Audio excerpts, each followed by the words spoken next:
Getting it real with RealChunWai on the hottest topics, frank, engaging and candid. Don't forget to like, share and subscribe. Salam Bahagia Malaysia and followers from around the world. Welcome to the RealChunWai show again. Today our guest is very special. All the way from Beijing, China. He is Victor Goo. He's a media personality, a former Malaysian TV newscaster, a content creator, a trainer. He's a very big name in Beijing. Okay, so he's the face of Malaysia over there. And we are very proud to have him with us this afternoon to talk to him as to what he's doing now, catching up with him in Beijing. And of course, for those who are not familiar, he has made Malaysia proud by winning the third spot of the I Am Speaker reality TV series in China. Okay, now this is a big deal because China has got 1 billion more people, right? So to compete for that is not easy. So now I'm told that he is doing training. Okay, now Victor, welcome. Yeah. Good to see you, brother. How are you? Hello, Chunwai. Long time no see. Hey, all your Yes, good man. words, you make me so tension. Relax, brother. Relax. Okay. Okay. I'll try my best to relax. Conversation between two Malaysians who have known each other for a long time. So it's easy. Now, let's get down to the conversation. Victor, Okay. so what have you been doing since you won this title a few years back? You have become the recognized face in China. So what have you been doing after that? Okay, a lot of people thought I'm doing celebrities here, but actually I'm not. I'm doing marketing, I'm doing content creating, I'm doing trainings, I'm coaching, I'm a speaker for critical thinking and public speaking. So it has been about 10 years. I came to China, I think it's around the year of 2012. Wow. Yeah. So Long till now time. is already 10 plus years. Before that, my first station here in China is in Zhuhai International Circuit. So it's under the RBS Group. They employed me and placed me there. So 4 years after that, I quit from the job. Then I started a company with some of my Chinese friends here. Then located in Beijing, starting to do like content creating. Then 4 years after that, I started my training and coaching, also a speaker's job lah, till now. Okay. So in your class, what type of training do you do? And who are your students when you do this public speaking kind of training? What are the modules and what do you do? Wow. I teach critical thinking and also public speaking. And the range of students is actually, the range of age is quite wide. From the entrepreneurs, those who started their own companies, they will need personal trainers. I'll take up the role as well. I provide courses for adults and also kids, from primary school to secondary schools. So it's actually quite ranged, but all in the same content, either critical thinking or public speaking. So mostly for, let's say, adults. Yeah. People have been in the business for a while. Yeah. Am I correct to say that they will want to learn to be able to do a presentation and well in front of an audience? They are able to convince them that Yes. the company or their product is what they need. Is that the kind of training that they want? Quite some types. Like let's say for the bosses, that they started their own companies, they will need the skills is because they will need to talk to all the staff. You know, the company size is quite large. They only have the town hall meeting to develop what they thought, what they think about, and then what's their, the key ideology of their company. So you need to be effective because the chances to communicate to your staff is not that much actually. So it's not through only like email or even like the WhatsApp or we call the WeChat here. You need people to people touch. You need to really convey how you feel, what you want your company to be. So they want themselves to be more effective in communications. And for some of the higher rank in some corporate, they will invite us into their company to provide courses also. So many is for like, cross, in between their departmental communications. We all understand that, interdepartmental communication, sometimes there will be a lot of problems. So we'll provide some skills and techniques for them.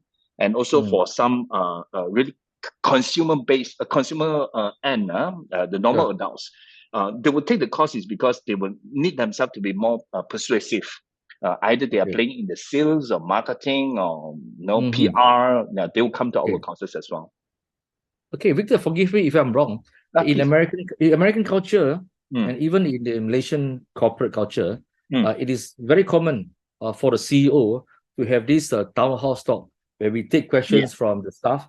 Is this kind of practice been done in China as well? Yes, but not all. Traditionally, they're quite like the pyramid style of organizations. The boss is always high up, but now it's the internet era. Yeah. So the organizations in the corporate now, they have been flattened now. So it's not so much like old days. You can stay high up in your own offices, then you will just keep yourself, distance away from your staff. Nowadays, not so many. A lot of them is getting a very flattened type of like organizations. Yeah.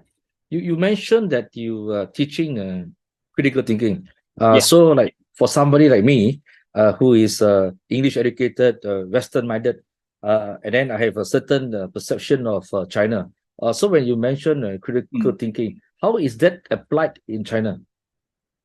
What do you mean by applied in China? It's actually the same thing. Yeah. Well, because in my mind, okay, yeah, I would assume that to be critical will be difficult in China. Oh no.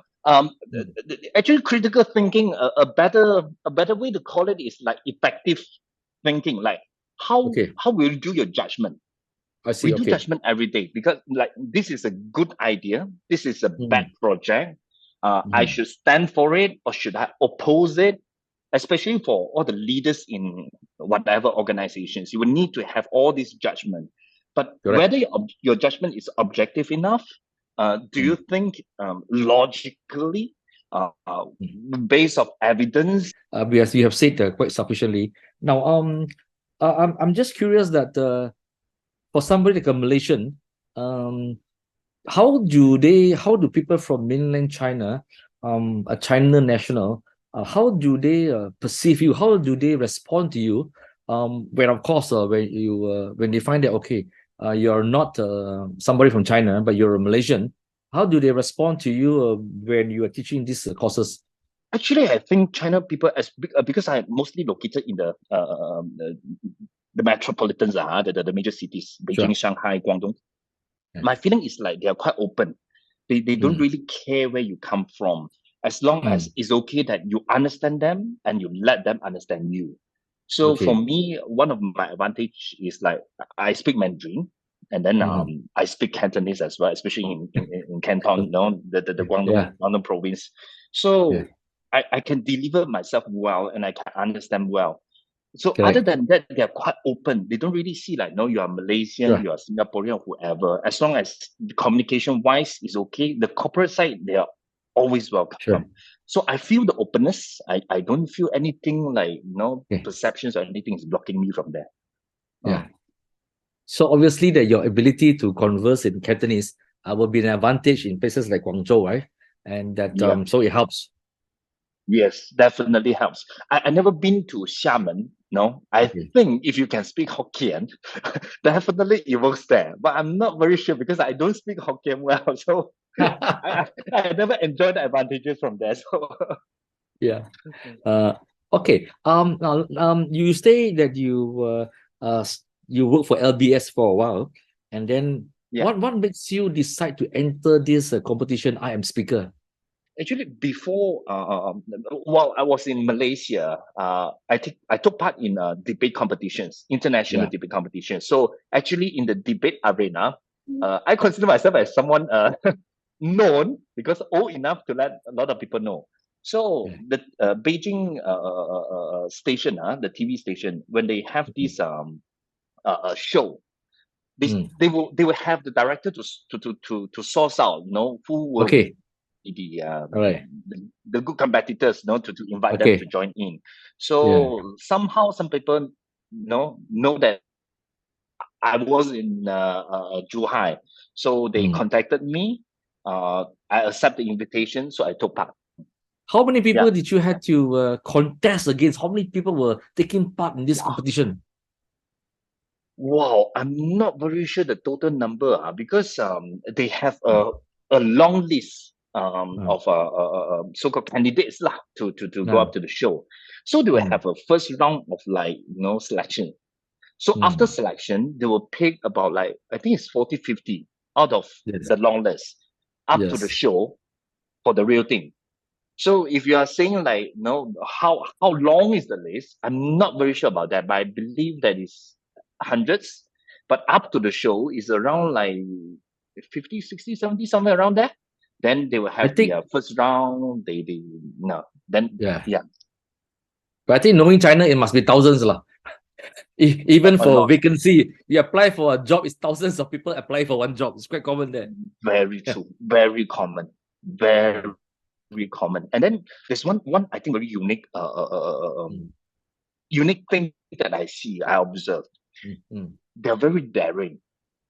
I think mm, Chinese people nowadays is very daring. No, mm. comparing to Malaysia, we are much Okay. more we're Mm, more conservative comparing yeah. to the Chinese people here, especially the youngsters. When they are Yes, yes. when they are facing competitions, you will see that they're very much willing to make themselves sound. So Okay. I think this is something very unique that my perception is totally different while I was in Yeah. Malaysia. My thought is Mm, no, Chinese people also same, no, very sure. conservative. We are quiet. We Yeah, dare yeah. not to sound out our opinion. But I don't Mm, think this is the case here now, especially in the sure. youngsters in China here. Right. Yes. They're bound to be, of course, competition is almost standard in China. Yeah, Competition, and then of course, this is a very true. society where everybody got to compete, and meritocracy is very important. You either have it or you Yes, don't. And that yes, even for job applications, thousands of people applying for it. I like to yeah, know, because you spoke about Malaysian Chinese, the education mm, system and our way of life in the TV series, I Am mm, Speaker. I'm curious to know, what do people from China, what do they think of Malaysians? I ask these mm, questions because that so we could actually improve ourselves.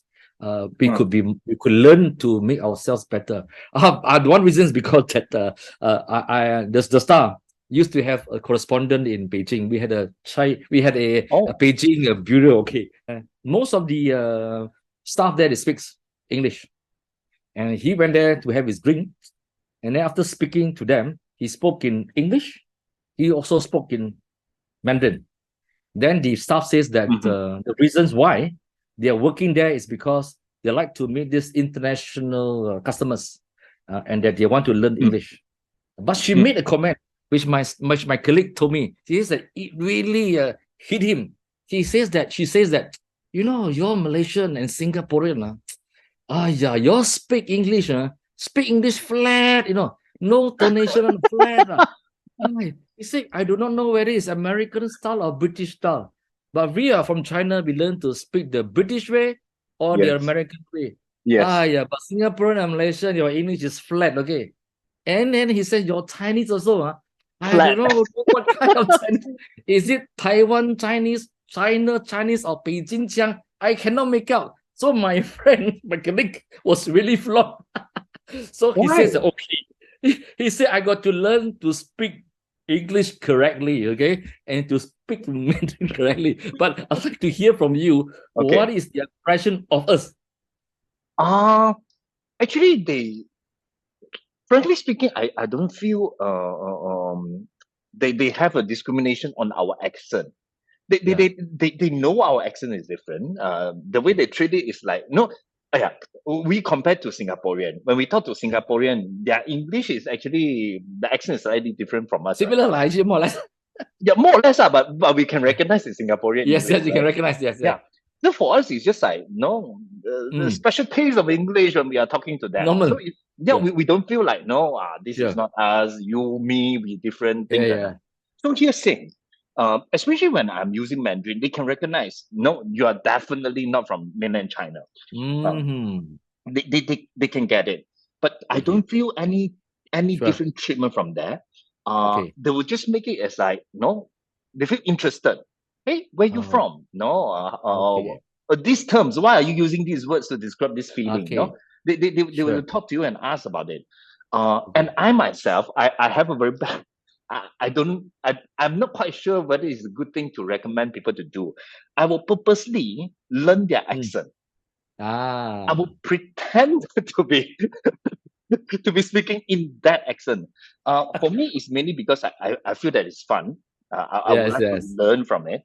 But Yeah. frankly speaking, no need. It's not a compulsory thing, and no need to pretend or to use their accent or their slang. You can just be Correct. yourself there. Maybe it's because I'm in the major Sure. city. I feel the openness. I don't feel that they have anything special feelings Sure. when you are using different type of Sure. language or Yeah. whatever. Oh. Yes.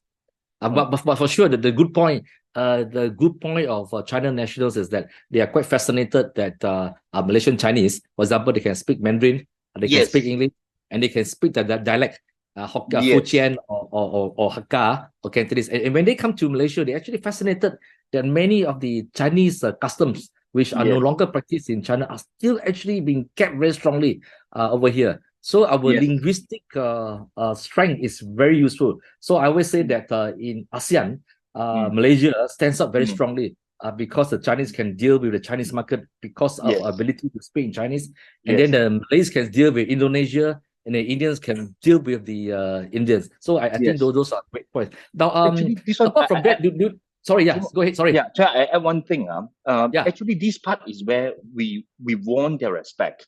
Mm, We can speak in so many different languages. I'm the third yeah, generations of Chinese from China. Now, my yeah. grandpa is from mainland China, but my father and me Mm, myself, well, I'm born in KL. I was raised in okay, KL. But I still can speak Chinese. For them, they feel like no, they have strong respect for that. And then yeah, we have all the Chinese custom that we are still practicing. All the Tian Gong we pray and sure. all, the Qingming, Mm, they respect them. So this is a mm, thing, and we're willing to gel into different type of cultures with sure, Malay or even in China here, the very northern part of China and the very southern part of China. Actually, the culture is so sure. much difference. But Correct, we are willing to gel in because for us we're so much willing to gel to correct, live with Malay or Indian. For us, it's nothing. correct. We are so much used to multicultural life.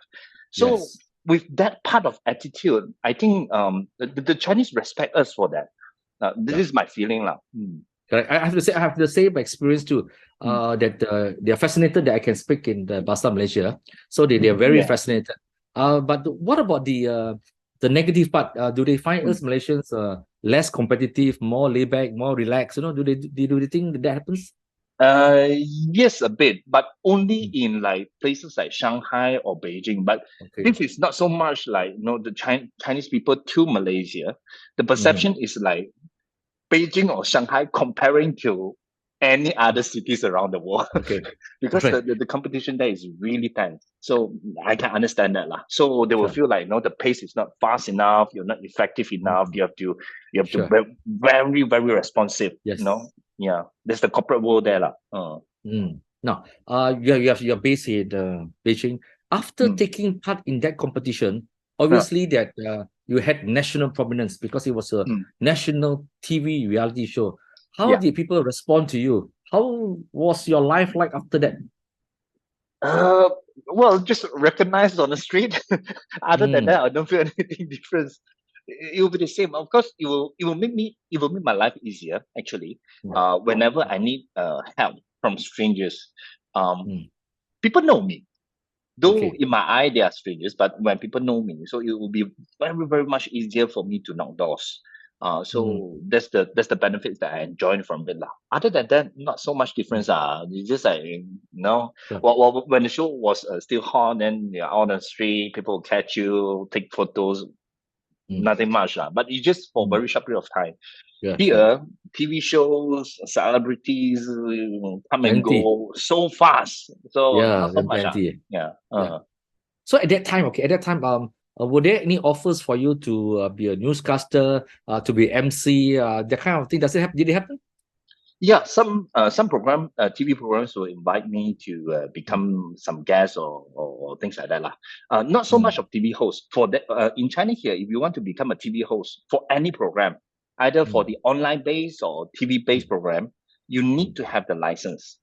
Oh, that must have a license. You need to take a so-called certificate, things like that lah. Wow. So only if you want to take part, what we can do is we can be like co-MC or the Okay. co-host. You I cannot be see. the main host because you need the certificate. You need to take the test, all those things. Wow. Yeah. So this kind of test, how do you get your license? What are you required to do? Wow, I'm not very sure. I Wow. think about like Competition, man. very tough competition. That's what I Ah, say. One more thing about wow. competition. The first station I was in China is in Zhuhai. So the time international circuit. I also Yeah. become the coach, the debate coach for a university beside the Zhuhai International Circuit. Uh-huh. This 北京师范大学珠海分校. I don't know Yeah. how to translate it, but one of the campus lah. You'll be surprised. In their campus, right? They have the hostel that they stay.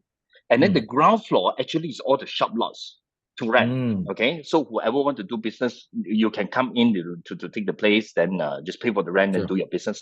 So they have all these convenience stores, restaurants or whatever, they will come in there. You'll be surprised. The rental there is sky high. High Wow. to a level. Those convenience store like OK, OK, this brand very famous in Hong Kong. Yeah. They can't afford for the rent. Wow. Because cost is so high. You know why is the rental is so high? It's because all the students in this campus, they're trying to start off their own business while they are studying there. Wow. So they will try to get that shop, the shop lots for their business. Wow. So the entrepreneurship is so strong. You can feel it. Till the level that the rental becomes sky high because everyone want to get the shop lots. Till the level that even OK, those like very traditional convenience store, they couldn't manage to pay for the rental and go into it. Wow. You can imagine that. So the competition here, you can't imagine how aggressive it can be. So this is a very interesting case. My first station in China, it shocked me a lot. So these student entrepreneurs, what kind of business were they doing that they could even afford high rents? A lot. They will do restaurants lah, they will do gym lah, they will do like 密室逃脱. I don't know how they for games lah.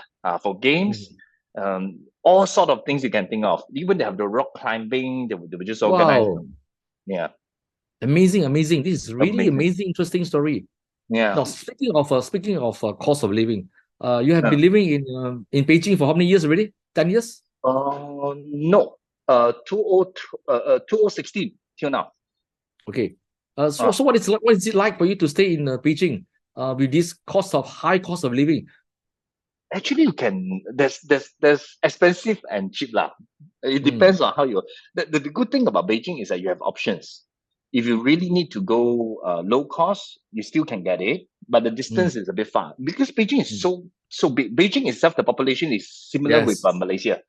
Malaysia total population is equivalent to Beijing, so you can imagine how big is this place. Yes. Big. So within Beijing itself, if you want to have a lower cost of living, you can manage to get it. Like for each and every one meal, about 20 RMB is good enough. But if you want to go really high, 200 RMB for one meal, you can also got it. No, in the applications that you can get it. For rental, house to stay, 1,000, 2,000, 3,000, you can get it. 7, 8, 9,000, you can get it. So it depends on where you want to stay lah. So it's optional. But of course, the traffic jam is crazy over there, and that of course the further you stay, the cost is lower. Not many people own their own house here in Beijing, so a lot of them rental. So if rental, there will always be options around the office areas. Victor, Beijing, and especially in Shanghai, every time Malaysians, for Malaysians who have been to China regularly, to Guangzhou, to Beijing, to Shanghai, but even for regulars, every time I go to Shanghai, I really feel very poor. I really feel very poor because these people in Shanghai, you go to a hotel, they are so well dressed up, okay? And then when they are dropped off in their cars, their cars are so great, okay? Yes. And it really frightens me, okay? It frightens me, okay? Over the last few years, it frightens me because Malaysia is so far behind, okay? It's so far behind. It's frightening. I see the tremendous development. In Beijing, some buildings are just disappeared after 6 months. 10 months, they are gone.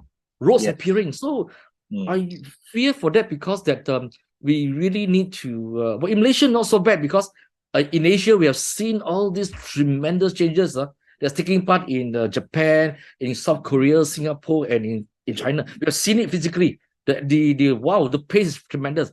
But of course, the Americans, for example, the Westerners, because they always have this perception that what they're number one, they have done very well. Yeah. So most of them have never been to Asia. Okay, they've never been. Yeah. So they do Yeah. not know what's happening. So when you see these changes happening so fast, the competition, the pace, Yes. what do you think that Malaysians, ordinary Malaysians, okay, businessmen, what do you think that we could do to improve ourselves? Okay, like for example, how do when people from China, okay, when they come to Malaysia, okay, if I'm going to welcome tourists to Malaysia, what do you think that we should do to prepare ourselves that so we could cater their taste and what do they want? Okay, what do they want to do in Malaysia, especially You the mean younger tourists, tourists? younger ones? Okay. Younger tourists, I think the younger and the more wealthy group, what they Sure. need is like good service actually. Good Mm. attitude, good service, be professional. I think that would do. Because Yeah. what they come to Malaysia for what? Just imagine for that. No, few things are. First thing, multicultural experience, but Yeah. okay, we have that in nature itself. We have all those things ready. Food, Yeah. natural resources. So this is the thing that really attractive to them. They want to go there is because of that. But the additional point out of all these three is like we have quite some number of Chinese there. So those who are not fluent in English, they are okay. They feel comfortable to go Yeah. there because they know they can easily get help from all the Chinese people or whoever can speak Chinese or basic English. So this makes them feel like, okay, this is a good place for me to visit. Sure. And it's so unique comparing to mainland China. So out of that, what we need to do is like, sorry, I don't want to make it sound so negative, Sure. but Yeah. as long as we don't screw it up. Sure. What I meant is like, you don't show bad attitude. You don't show the unprofessional the attitude. Like, when as a hotel, you give standard price is standard price. You offer standard service, that's standard service. Don't Sure. play fool around. No, there's Yeah. as long as we do it professionally, we provide good service, we have good attitudes. I think that will be good enough for our tourism Sure. because Yeah. the uniqueness is already there. They know why are they going to Malaysia. It's as long as we pay it well. But seriously, for tourists, this is my feeling. But if you are talking about competition between corporates, I strongly feel that we are not aggressive enough. Yeah. Just the samples about the campus students, they started their business so early. Not necessarily each and everyone will be successful, but from the attitude, the dareness, the how daring they are, you can feel the power, for the economy. Sure. The economy it grows so fast. It's not simply because of the policies. It's from the grassroots. Every single one of them, they are so daring to try it out. And my feeling in Malaysia, because I have 10 plus years of corporate experience in Malaysia as well, my feeling is like we are not that aggressive. So I think if you were talking about the corporate, maybe this is the thing that we need to try out. I think entrepreneurship is really missing in Malaysia. If you look at the even if in the US, the entrepreneurs, the big names, they really drive the economy. A lot of it got to do with attitude. In Malaysia, not many graduates when they come out from university, sometimes it's both the parents and the students because entrepreneurship is not driven there. Most want to work for someone, whether you're a lawyer or engineer or doctor. It's very conventional kind of jobs. Or they want to work with the government as a government servant, but not many people are willing to try it out, okay, and to be self-employed, because by becoming entrepreneurs, you're actually creating jobs and not depending others for. So that's been missing from our our kind of education culture to try Yes. out. Yeah. The mindset is so different. The youngsters Mhm. here, when they try to start their own business, they will think it's like, no, the society is like this. What is Mm. lack of? What is the missing part I can create? They will try to think, okay, I think that if we have this type of products come into the market, I will make the whole thing easier. That's my value. That's created by me. I'm creating something new for the society. So this is what I meant as a entrepreneurship. Sure. They dare to create more new values for the Mm. communities or for the society. But in Malaysia, just have a simple question. The elites, the major elites is Malaysia. What's the Mm. main ambitions? Mm. How many of them having the idea of no, I want to create something new, new Sure. values for the for Malaysia, let's say. Yeah, yeah, yeah. So this is the main difference that I feel. I don't know whether I'm Agree. biased, but I strongly feel that entrepreneurship is so much lack of Agree. if comparing Yeah. to Chinese here. Mm. Even for that matter, not just Malaysia, I think it's Hong Kong. One of the reasons why Yes. Hong Kong has gone on so badly is because the elites, the tycoons, were just and are still just taking care of their land and developers. They have not created any added value to Hong Kong. Yes. The rich are basically landowners who have not created anything new. Now, Victor, coming back to what we have been doing, we have spoken a bit of entrepreneurship now. Does your course in public speaking and creative thinking and critical thinking, does it include the motivating your audience? Does it include that? Part of the effects that we want for our public speaking is motivation, definitely. Yeah. So Yeah. it's one part lah.